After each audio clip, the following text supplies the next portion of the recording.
Hey guys, it's Coach B. Wiley here. Hope you're having a good day. I did a TikTok recently and it was all about women who are heavily invested in guys who are just interested in you. Now, I always say, because I learned this the hard way, that you must reciprocate, aka mirror what the guy is doing, specifically early on when you're dating, so that you won't be doing too much. I'm an old school fool, okay? And that just means I believe the man should seek the woman, it's he who finds a wife, and that he should pursue the woman. And by that, I don't mean that once he starts pursuing her, she can't then give him that same energy. I'm saying it should be him seeking her, and then she'll fall in line and be like, okay, I'm gonna give what you're giving me, I'm gonna give it right back. However, this new generation, you new school ladies are so eager to be with a man, and you haven't had attention in a while, and you're sick of being lonely, and you're tired of being single, so you kind of jump the gun. And you find yourself overly investing your time, changing your life schedule, your work schedule, cutting back on doing things for yourself, not really doing any of your hobbies or things you like. You quit really reaching out to your homegirls, and maybe even stop spending as much time with your kids as you should. Whatever category you fall in, I need for you to understand. You don't ever have to go out of your way for a guy that is genuinely interested in you, who has intentions to be in your life, be with you long term. I've already said this before. His interest in you versus wanting to intentionally be with you are two totally different things. So if you find yourself on the phone with this new guy, you're talking and or texting, FaceTiming on a daily basis. However, he rarely asks you to go out on a date, whether that be for coffee, tea, go skating, go to the park, whatever. There's all kind of things you can do. If you find him using the word hang out, when he does want to meet up with you, the number one, you got to let him know. You're a woman. You don't hang out with anybody. That's what girls do. So if you would like to go on a date, sure. Where would you like to go? And some of you guys are like, well, I'm not confrontational, so he can use the word hang out. And you the same girls that will get asked out on a text message. That's lazy man's work. If you are this boss B, this bad B, this city girl's up 1,000 points, then why don't you back that up with action? Because you're saying one thing and you're doing something different. Just like the inconsistent men that you continue to entertain. You're just like them. That's why you're mad at them. But yet, you continue to entertain them because you don't think you can do better. So the next time a guy comes up to you, he shows you interest, you give him your number, you're chit-chatting, you have to hold his feet to the fire right then and there. That doesn't mean come on strong and be like, hey, be with me or don't be with me. You're the only one for me. We exclusive. Absolutely not. That means you're emotionally intelligent enough to know that you're coming in with self-love, self-worth, you believe in yourself, you love yourself, you treat yourself with respect, and so you're going to require that from him. And he'll know that from your energy. So when he sends you a text, hey, I want to hang out at Dave & Buster's on Saturday, are you game or lame? You don't then write him back and be like, yes, boo, with the hearts in your eyes. Absolutely not. You let him know right then and there. If you would like to ask me out on a date, we can talk about it. I'm free right now. And then he'll call you and you can discuss. If we remove all the Twitter fingers in the text messaging, you'll have a better, deeper, less than substance filled relationship. And then you will find yourself getting to know this guy for who he is and vice versa. And then that way you won't be jumping through hoops, trying to be sexy, trying to sell sex, trying to do too much, trying to get on social media and say who you're dating when you haven't even been on a second date. And you will just cool your jets and realize who you are.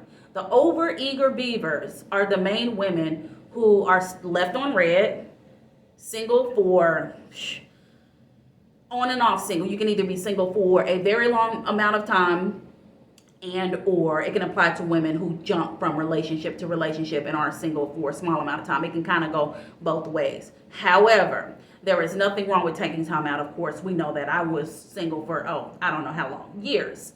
until I wasn't. So you just want to keep that in mind when it comes to these guys. If you feel like you thirsty, if you feel like you desperate, because your gut will tell you, your female intuition will tell you this doesn't feel right, this feels forced, and you will actually question yourself, am I doing the most?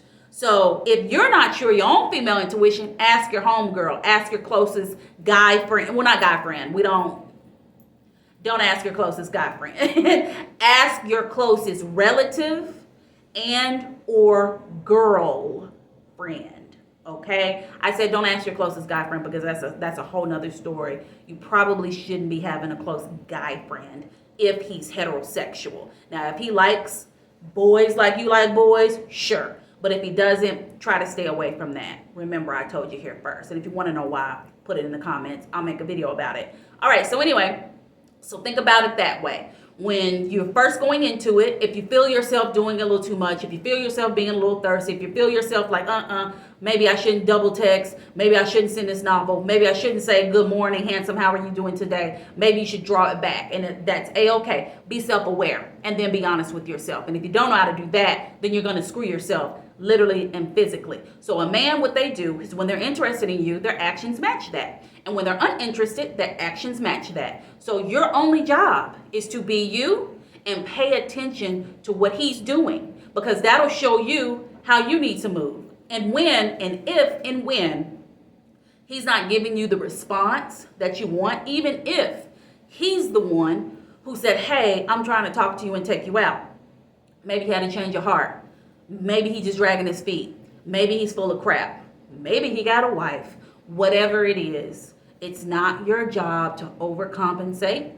It's not your job to be extra. It's not your job to then do whatever you can, cook for him, sleep with him, do a magic trick for him, introduce him to your parents. It is not your job to pay his rent after he's showing you that he was interested but not interested enough to be with you long term. And he doesn't have to literally say it, ladies. His actions will tell you. I don't know why we get so hung up. Well, he cheating, but I want him to actually say he cheating. Well, he got a baby, and I know he got a baby, but I want to hear him actually say, I got a baby. It's stupid, and it's wasting your time. So don't justify stuff that don't make sense. Use your brain, use your female intuition, listen to your gut, and inquire. Listen to what your friends have to say about the guy that you're interested in and how you're reacting and acting with that guy. Because your friends will give you constructive criticism, which if you're very mature, and I know you are, you'll be open to listening to that. Okay? So that was your video of today. It is Wednesday. Happy Wednesday. I hope you're doing well. I hope you're feeling even better. I do have a collaboration coming up just tonight. I'm going to be on a podcast with my dear friend, and hopefully I can get that uploaded for you guys on one of my platforms. Speaking of, I'm on TikTok, Instagram, Facebook, YouTube, Twitter, Coach B. Wiley. If you ever want to ask me a question directly about dating, breakups, communication, and any kind of relationship talk, feel free to shoot me a comment down below and or go on Quora, Quora.com. Look for B. Wiley on Quora. It's just B. Wiley on there. Leave the coach off. I'll come right up. You can ask me your question anonymously. I do a segment called Ask B. Wiley where I answer your questions, and I'd be glad to assist you. So if you made it this far, thank you so much. If you're still watching, go ahead and give it a thumbs up. A lot of my subscribers don't watch my videos. The people that watch my videos, almost 90% are new people. So if you're that new person, I'm talking to you. Go ahead, subscribe, hit the notification bell, and see what I have to say. I'm here. I don't know how many days I'm going to do. I want to do up to 6. However, this is my first video of the week. But I am on TikTok 6 days of the week. So if you want a quick message, like this message in particular, I did a quick message. Like this one is like 9 minutes long, but I broke it down in less than 3 minutes on my TikTok. And so that's what I'll be doing moving forward. I'll put a quick message on TikTok and I'll put the extended version here. So if you're a guy, a lot of guys follow me, and you like something quick and to the point, TikTok is your friend. If you're a girl and you want things broken down and you want to listen to the fine print, then this is your jam. If you like quick stories about me just being me and being silly and my behind the scenes things and what I have going on, just a quick upliftment, my Instagram stories are your friend. If you like to see me live and in living color and what I have going on with my word, whether it be on a Free Game Friday, Ask Me Wiley, or just a random message, Facebook is your friend. If you want all the things from Instagram, sometimes Facebook, then that's on Twitter. Twitter comes from my Instagram and I think my Facebook too. So it will be Instagram, I'm on there all the time. TikTok, I'm on there just as much. Facebook, whatever I put on Instagram, it automatically goes to Twitter and Facebook, and then YouTube, of course. So it's Instagram, TikTok, YouTube. Those are your top three. And then Facebook and Twitter are the other ones, because I was on a shadow ban on Facebook for a very long time, and I lost almost 200 followers because they didn't know I was existing, because Facebook refused to let them know when I had videos and things on, even though they're organic followers with notification bells on. So those are my top three. So follow me where you can, wherever it suits you best. And if you see a message that you don't really relate to, but you know somebody that does, share it. Sharing is caring. All right, guys, talk to you later.